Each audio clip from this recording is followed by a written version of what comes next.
Do people still do Q&As on YouTube? I used to love doing these, and I actually still love watching them, so I don't really care if it's like something people don't do, because here I am doing it today. For those of you who don't know, I used to have this whole other channel, Classic Splendor, which I started on like 11 years ago now or something crazy, and I used to do like different question and answers. This Q&A is obviously very different. I'm very, very excited to get into this. If you missed me asking you guys for questions, that must mean that you're not following me on Instagram. Why aren't you doing that? I will let it slide this time, but I will link it down below. Go and follow. You're missing out. I asked you guys on Instagram a couple days ago for some questions, and you did not disappoint. Going to be sharing some tea in this and hopefully some helpful advice. So let's get into it. First question. Starting off, so sweet, so strong. Someone says, "You are a beautiful woman.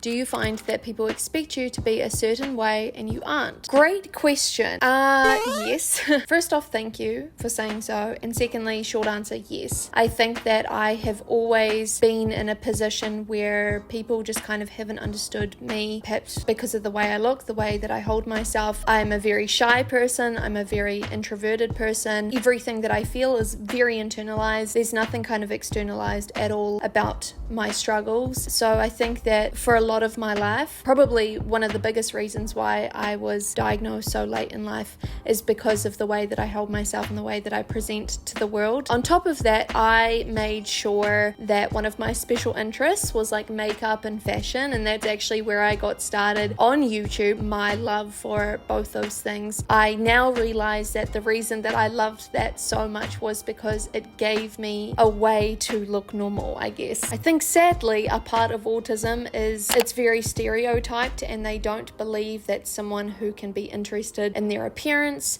their fashion, the way that they present to the world can ever be autistic, and that's just not true because I'm the living example of that. Someone says, favorite type of clothing. Love this question. For me now, as I get older, I am now actively choosing things that feel comfortable. This is a part of like taking down the mask, particularly when I was in high school, and I'm sure like a lot of us can relate to this. You might have worn things to kind of appease the crowd whenever I would go to parties, which was not too often, let me just say that. I would freeze my tits off basically because I would always wear like the skimpiest little dresses because that's what was appropriate at the time. Nowadays, I am all for baggy clothing. Very much the textures that I go for are very soft. I pretty much always wear something with a sleeve because I am always cold. I also just bought these pants. I went ahead and bought a second pair of these in a different color. They're soft, they're warm. Someone asked, what's your favorite routine or ritual that helps you feel grounded? So I probably would have had a more concrete answer to this prior to me moving to Toronto 3 months ago. Nowadays, I'm trying to find that routine and ritual, particularly while I'm at the moment living on someone's floor. The biggest things that I find that are helping me is running. I tend to run on Mondays and Fridays. I always have to shower before I eat at the end of the night. It's a way for me to reset, get off like all the shit of my day. Something that I did back home in New Zealand that I'm still doing here is I have to clean, and I clean Mondays and Fridays. So every time I go for my run in the mornings, I will come back and I will clean. It just makes me feel like the house is clean for the weekdays and then it's clean for the weekend. The next question is, how do you handle situations that make you feel overwhelmed?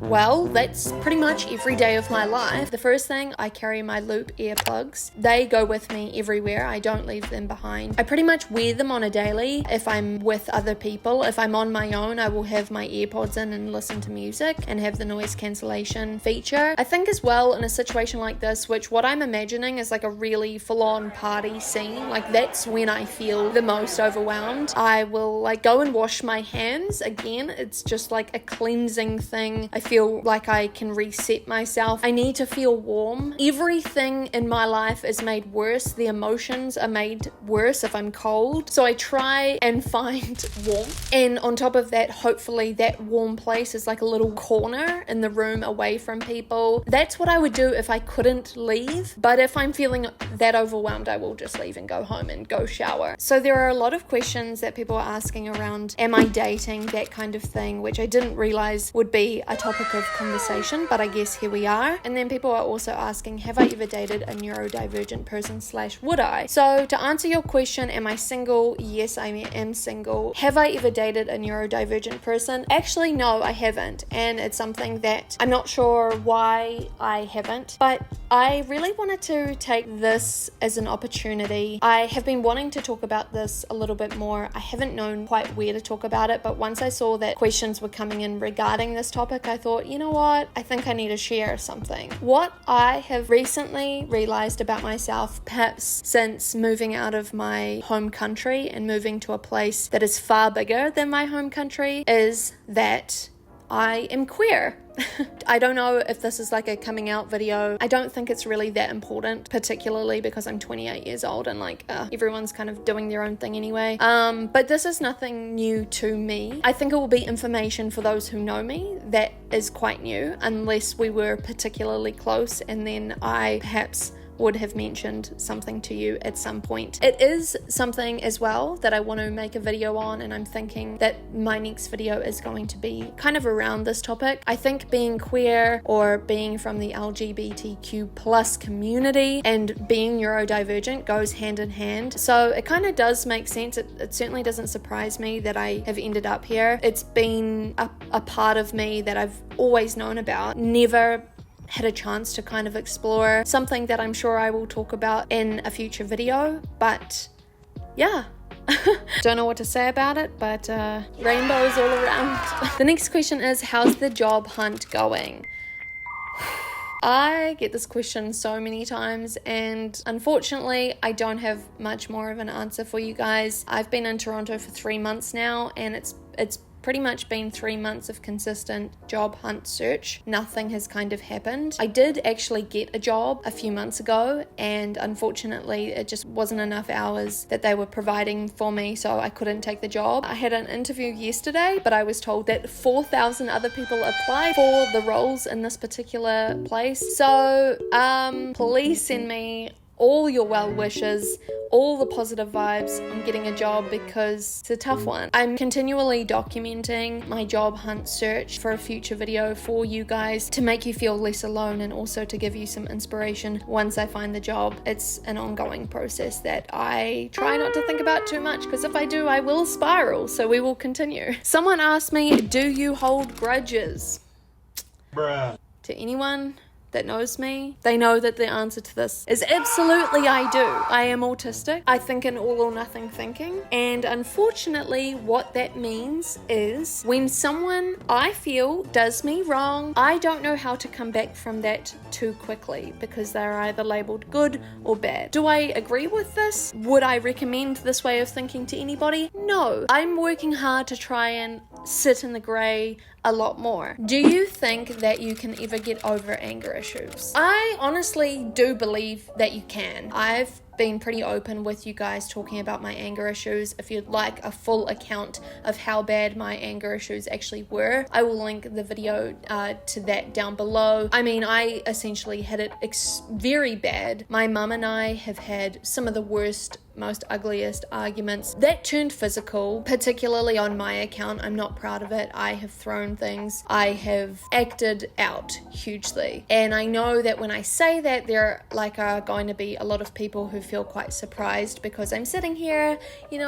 all sweet and smiley, but honestly, for I would say 26 years of my life, there was a Hulk living inside of me. I'm now in a position where I'm trying to understand what healthy expression of anger looks like, but I can say that I do not raise my voice anymore. I do not get physical anymore. I have really transformed my life around. For a lot of life annoyances and stresses, my go-to is anger, but no one really sees it, I guess, is the difference. So I do believe that I am living proof that you can work through anger issues. It's just about understanding why they're there, understanding yourself, and also knowing that with autism sometimes comes just this heightened predisposition to be angry by the world because the world isn't catered to us. But just acknowledging that, I think, can be quite helpful. So I'm down to some of the last few questions here. Someone asked, what is one thing you'd like people to understand better about autism? And I wrote this one down. I wrote my answer down here. Just because you think it should look like something externally doesn't mean that it does. My autism is a very internal experience, and that's why they call it a hidden disability. The biggest part of my life that I battle with is people not believing that I'm autistic. They immediately believe that I want a label because everybody needs a label these days. The label saved my life. Had I not received that, I don't believe that I would have made it to 35. And this goes beyond just autism. Like, everyone is going through their own personal struggle, their own personal hell in some way. And just because they don't show it in the way that you think they should doesn't mean that it doesn't exist. That's why it's so important to me to be kind to people, because you never know what someone is going through. So yeah, I know that I might not look autistic to many people, but trust me, my internal experience is so vastly different from what you see on the outside. And then the last point that I wanted to raise, this isn't a question. This was someone who decided that they wanted to take a little dig, and I just wanted to bring this person up to speed. Basically being petty is what I'm trying to say. This person says, you don't look like you'd have much trouble in life.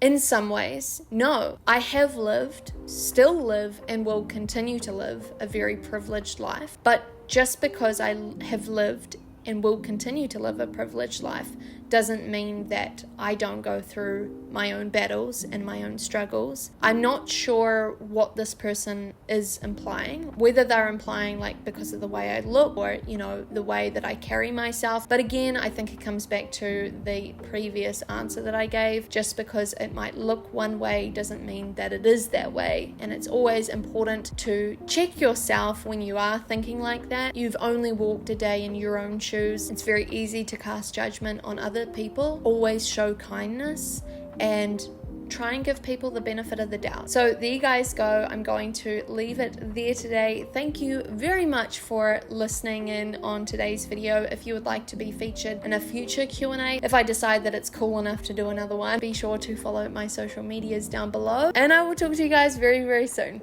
Bye.